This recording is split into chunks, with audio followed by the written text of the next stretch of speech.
کہ چوکی کے 4 سپاہی گشتی پہرے سے جلدی واپس آ گئے ہیں اور ان کی جگہ دوسرے 4 سپاہی پہرے کے لیے گئے ہی نہیں۔ چوکی سے کچھ دور رات کی طرح سیاہ چہروں والے کم و بیش 50 آدمی ایک دوسرے کے پیچھے سوڈان کی طرف سے آ رہے تھے۔ 2 آدمی ان سے بہت آگے تھے، پیچھے والے تھوڑا سا چل کر رک جاتے تھے۔ آگے والے 2 آدمی اندھیرے میں ادھر ادھر دیکھتے، رات کی آوازوں کو سننے کی کوشش کرتے اور گیدڑوں کی طرح بولتے۔ پیچھے والے اس آواز پر آگے چل پڑتے۔ دور چوکی سے سازوں کے دھیمے دھیمے نغمے سرحد کی خاموش فضا میں بکھر رہے تھے۔ آگے چٹانی علاقہ آ گیا۔ سیاہ چہروں والے کالے کالے سائے چٹانوں میں غائب ہو گئے۔ ان کے پاس برچھیاں تھیں، تلواریں اور خنجر بھی تھے، اور ہر ایک نے 4-4 5-5 کمانیں اور تیروں کا وزنی خزانہ اٹھا رکھا تھا۔ ان کے استقبال کے لیے وہاں 3-4 آدمی موجود تھے۔ ان میں سے کسی نے آنے والی پارٹی کے سردار سے ہنس کر کہا، لڑکیوں نے کام کر دیا ہے۔ ہاں، سردار نے کہا، ہم ان کے سازوں کے نغمے سنتے آئے ہیں۔ میں نے 10-12 آدمی وہاں تماشائیوں کے بھیس میں بھیج دیے تھے۔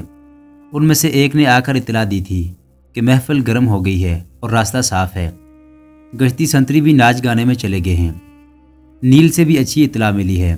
استقبال کرنے والوں میں سے ایک نے کہا، ان لوگوں نے لڑکیوں سے صحیح کام لیا ہے۔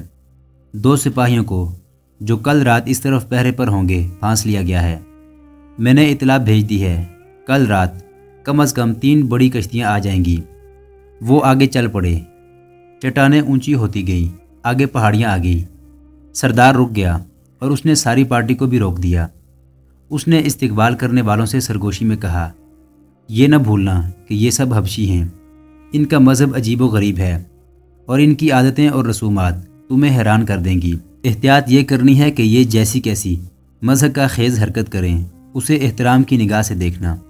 ہم انہیں مذہب کے نام پر لائے ہیں، انہیں جھانسا دیا ہے کہ انہیں اس جگہ لے جا رہے ہیں جہاں خدا رہتا ہے، وہ خدا جو ریت کو پیاسا رکھتا، سورج کو آگ دیتا اور آسمان سے بجلی اور پانی برساتا ہے۔ ایک مشکل پیش آئے گی۔ یہ لوگ جنگ سے پہلے انسانی قربانی دینے کے قائل ہیں۔ یہ ان کا سردار بتائے گا کہ قربانی مرد کی دینی ہے یا عورت کی، یا ایک مرد اور ایک عورت کی۔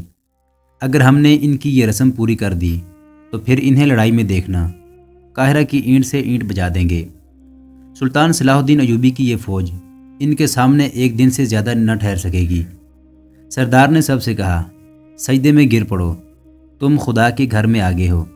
سب سجدے میں گر پڑے، سردار کے کہنے پر اٹھے اور سردار کے پیچھے چل پڑے۔ یہ سوڈانی حبشی تھے جنہیں مصر میں داخل کیا جا رہا تھا۔ انہیں چھپانے کے لیے اس پہاڑی خطے کا انتخاب کیا گیا تھا۔ فرعونوں کے وقتوں کی غار جو دراصل زمین دوز عمارتیں تھیں، بہت بڑی فوج کو گھوڑوں اور اونٹوں سمیت چھپا سکتی تھی۔ سوڈان میں خونخوار حبشیوں کو ان کے مذہب اور توہم پرستی کے ذریعے اکٹھا کر کے فوجوں کے خلاف لڑنے کی ٹریننگ دی جا رہی تھی۔ لڑنے کے تو وہ ماہر تھے، ان کے قبیلوں کی جنگیں ہوتی رہتی تھی۔ تیر اندازی اور نشانے پر برچھی پھینکنے کے وہ ماہر تھے۔ سوڈان کے حکمرانوں نے صلیبیوں سے معاہدہ کر کے فوج سے صلیبی افسروں کو بلا لیا تھا۔ وہ ان حبشیوں کو منظم اور باقاعدہ کمانڈ کے تحت لڑنے کی ٹریننگ دے رہے تھے۔ اس سے پہلے سوڈانی فوج 2 بار شکست کھا چکی تھی۔ تیسری جنگ اس وقت ہوئی تھی جب سلطان صلاح الدین ایوبی کے بھائی تقی الدین نے سوڈان پر حملہ کیا تھا۔ سوڈانیوں نے یہ حملہ ناکام کر کے تقی الدین کی فوج کو بری طرح بکھیر دیا تھا۔ تقی الدین سلطان صلاح الدین ایوبی کی مدد سے اپنی بچی کھچی فوج واپس لے آیا تھا۔ اس میں سوڈانیوں کی ناکامی یہ تھی کہ انہوں نے تقی الدین کا تعاقب نہ کیا اور مصر پر حملہ نہ کیا۔ اگر سوڈانی تعاقب کرتے تو تقی الدین کی فوج اتنی تھکی ہاری تھی کہ مصر کو سوڈانیوں سے بچا نہ سکتی۔ ان ناکامیوں کو دیکھتے ہوئے صلیبیوں نے سلطان صلاح الدین ایوبی کا طریقہ جنگ آزمانے کی سکیم بنائی تھی۔ انہوں نے دیکھ لیا تھا کہ سلطان صلاح الدین ایوبی کم سے کم نفری سے زیادہ فوج پر شبخون قسم کا حملہ کرتا اور جم کر لڑنے کی بجائے اپنے دستوں کو گھما پھرا کر لڑاتا اور بڑی سے بڑی گٹھی ہوئی فوج کو بکھیر دیتا ہے۔ انہیں یہ بھی معلوم تھا کہ اس قسم کے حملے کے لیے بڑی ہی سخت ٹریننگ اور خاص قسم کے سپاہیوں کی ضرورت ہوتی ہے۔ عام قسم کی فوج صرف ہجوم کی صورت میں لڑ سکتی ہے۔ چنانچہ انہوں نے حبشی قبائل میں جنگی جنون پیدا کر کے تھوڑی سی فوج تیار کر لی تھی اور انہیں شبخون کی ٹریننگ دی تھی۔ وہ قاہرہ والوں کو بے خبری میں دبوچ لینا چاہتے تھے۔ اب سلطان صلاح الدین ایوبی مصر میں نہیں تھا۔ انہیں یقین تھا کہ سلطان صلاح الدین ایوبی کی غیر حاضری میں وہ میدان مار لیں گے۔ محترم ناظرین، سلطان صلاح الدین ایوبی کی تاریخ پر مشتمل سیریز دیکھنے کے لیے چینل کو سبسکرائب ضرور کر لیں۔ گزشتہ اقساط دیکھنے کے لیے چینل پر پلے لسٹ کا وزٹ کریں۔ ویڈیو کو لائک اور شیئر ضرور کیجیے۔ آج کی قسط کے بارے میں کمنٹ باکس میں اپنی رائے سے آگاہ ضرور کریں۔ اللہ آپ کا حامی و ناصر ہو۔